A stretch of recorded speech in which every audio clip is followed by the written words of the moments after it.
Peter hatches an egg, but Peter's the rabbit. That doesn't make any sense. Hi, it's Janet from My Barnyard View, and this is another book that I've had since I was a very little girl. After the story, I'll have a craft project, so hang tight, I'll be back soon. Peter Hatches an Egg. Story by Louise Benvenue Brielmont. Pictures by Marcel Marier. Mark and Vivian had been out for a walk in the woods with their mother. "Look, Daddy," cried Mark, "we found a baby bunny." "He's a cute little rabbit," said their father, "but where will you keep him?"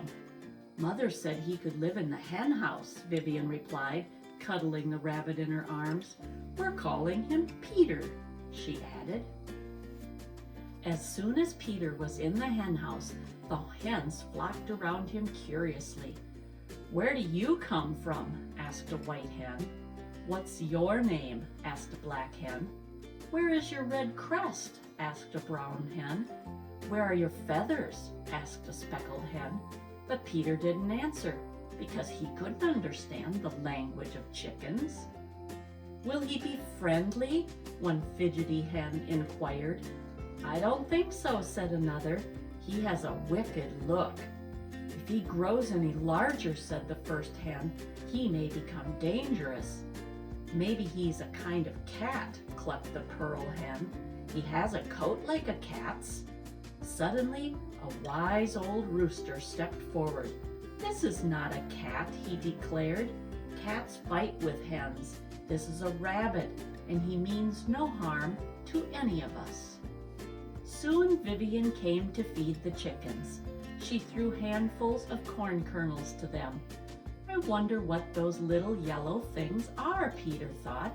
"The chickens seem to like them."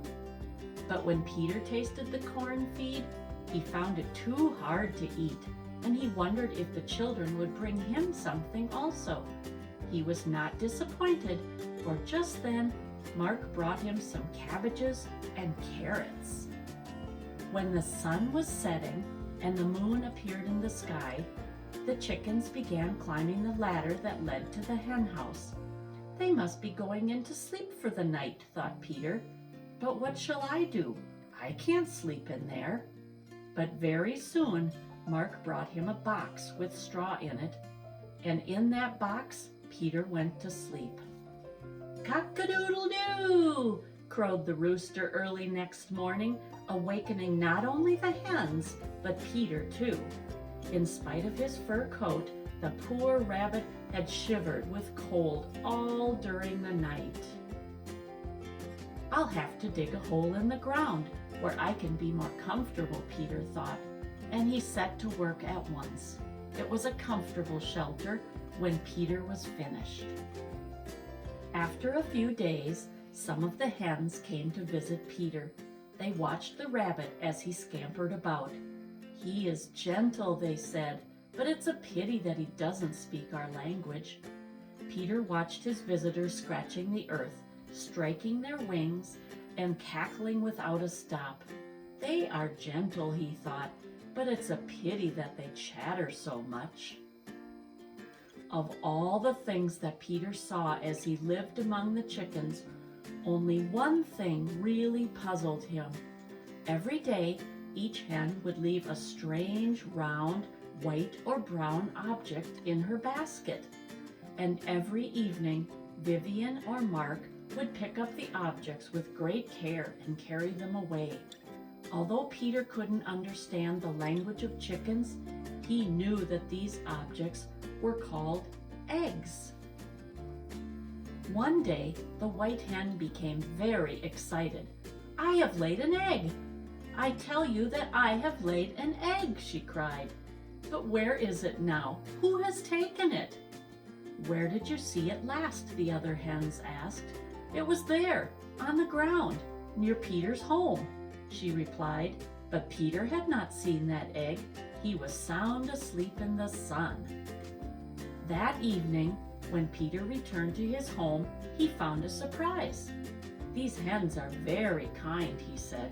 "Every day they give their eggs to Vivian or Mark, but today they have given one to me too.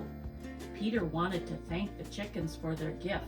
He decided that he would visit them the next day. The next morning, Peter tried to get the hens' attention. He smiled, he leaped, he bowed, but nothing that he did seemed to be of interest to them. They clucked as always and looked at Peter as if nothing unusual was happening. Suddenly Peter thought, maybe the hens have changed their minds and want me to return the egg. But this was something he didn't want to do. And the days passed. It was warm in Peter's home, and the egg was safe, just where Peter had first discovered it. Every day, Peter stayed close to the entrance of his home, and at night, he would sleep cuddled close to the egg. "No one will ever take this egg away from me," he said. "I will guard it always." And so it was for 3 weeks. One morning, Peter was awakened by a strange sound. Stranger than that, the sound seemed to be coming from the egg itself. Peter was puzzled, and when the egg moved, he leaped back in amazement. Suddenly, the egg burst into pieces, and there standing before the astonished rabbit was a fuzzy yellow chick. It kept calling, "Peep, peep, peep."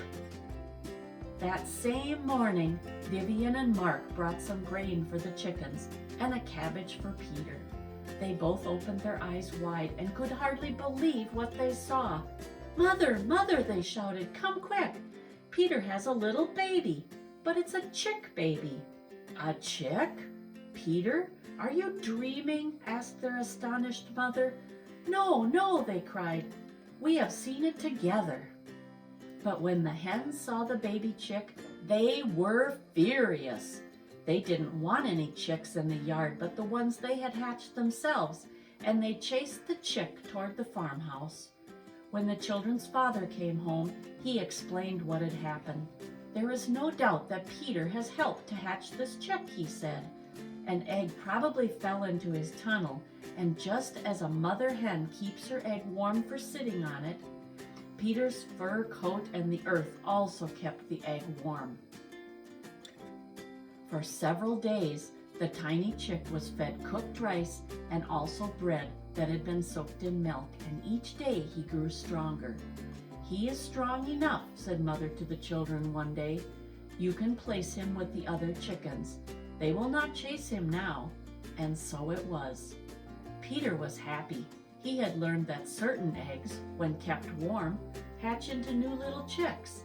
And he learned also that little chicks, when treated with care and kindness, make very good pets. For this craft, you're going to need 2 paper plates. They can be this size or they can be the smaller size.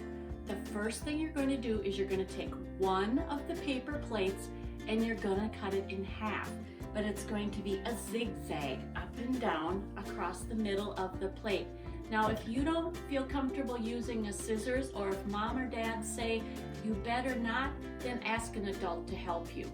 When you get it cut in half, it will look like this, and look what's inside. There's a chick in there. All you need to do to make the chick is you can use yellow paper or you can color paper yellow, and you can make a circle, an oval, whatever shape you'd like. I used a marker to make the eyes, and I cut out a little piece of orange to make the beak. When you put the paper plate on top, I have a paper fastener. If you don't have one, it's okay to use tape, but make sure that you can swing the egg open to show that the chick is hatching. That's all for today. We'll see you tomorrow. Have a great evening.